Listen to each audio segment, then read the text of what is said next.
Assalamualaikum warahmatullahi wabarakatuh.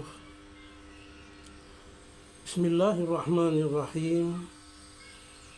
Alhamdulillahi rabbil alamin. Wassalatu wassalamu ala sayyidina Muhammadin wa ala alihi wa ashabihi ajma'in. Amma ba'du. Kaum muslimin dimanapun saja berada, bahwasanya Allah akan memberikan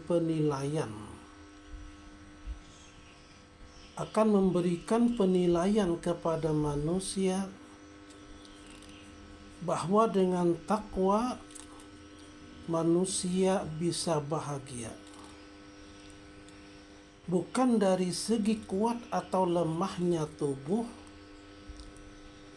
bukan pula dari segi bentuk dan rupa manusia, bukan pula dari segi keturunan, pangkat, dan harta yang dimiliki. Akan tetapi manusia bisa bahagia karena hati bisa bahagia karena hati dan takwanya kepada Allah, dan sekaligus dari banyak atau sedikitnya amal soleh yang dilakukan. Innallaha la yanzuru ila ajsamikum wala ila suwarikum walakin yanzuru ila qulubikum wa a'malikum. Rawahu Muslim an Abi Hurairah. Artinya sesungguhnya Allah tidak memandang kepada jasad tubuhmu dan tidak memandang kepada bentuk rupa wajahmu, dan tetapinya Allah memandang pada hati dan amal perbuatanmu.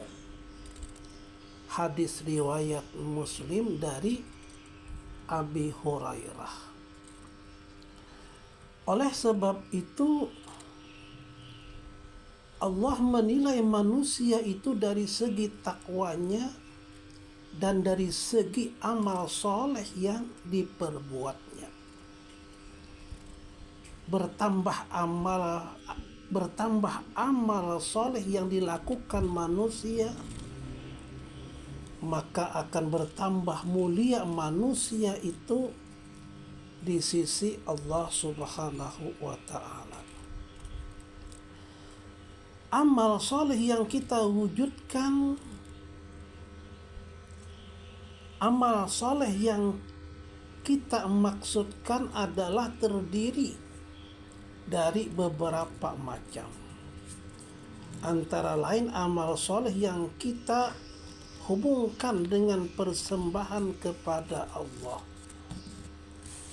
dan amal soleh yang kita lakukan untuk keperluan orang banyak. Oleh karena itu, amal soleh yang dilakukan dengan sikap mental yang baik dan terpuji, maka amal soleh itu akan bertambah dan meningkat mutunya di hadapan Allah Subhanahu wa ta'ala. Tetapi sebaliknya, jika amal soleh yang dikerjakan itu dengan sikap mental yang buruk seperti iri hati, dengki, pemarah, sombong, dan sebagainya, berarti nilainya akan merosot dan akan hilang lenyap sama sekali.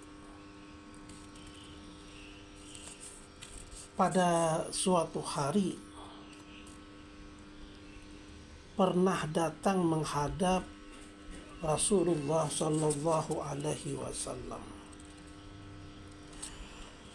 seorang perempuan dan menanyakan tentang seorang perempuan yang banyak amal solehnya, namun lidahnya senantiasa mengganggu perasaan tetangganya. Di mana tempatnya orang itu? Di mana tempatnya orang ini? Rasulullah menjawab, tempatnya di dalam neraka. Dan ada seorang perempuan tidak banyak kelihatan amal solehnya, namun ia orang yang pandai memelihara lidahnya. Di mana pula tempatnya? Rasulullah Shallallahu Alaihi Wasallam menjawab,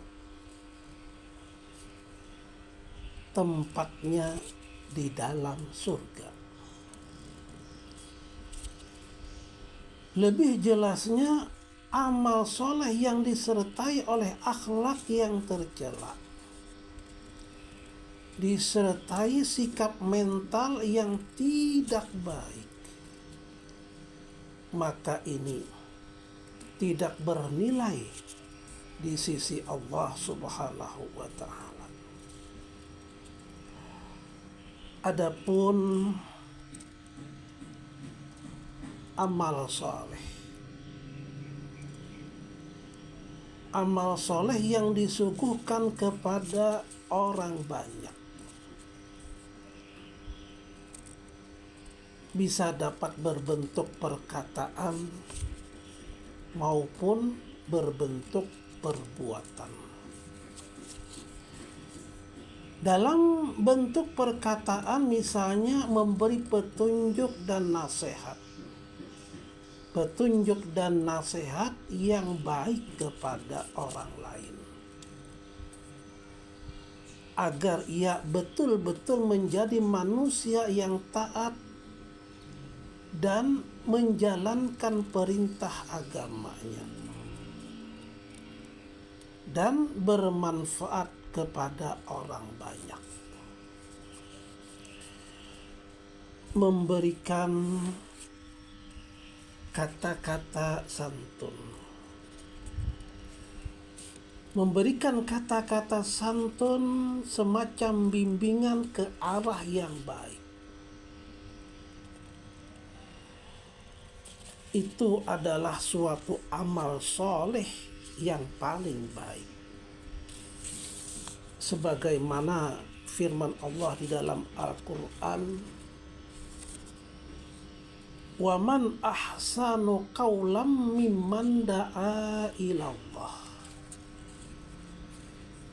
Dan adalah suatu perkataan yang lebih baik dari orang yang mengajak ke jalan Allah.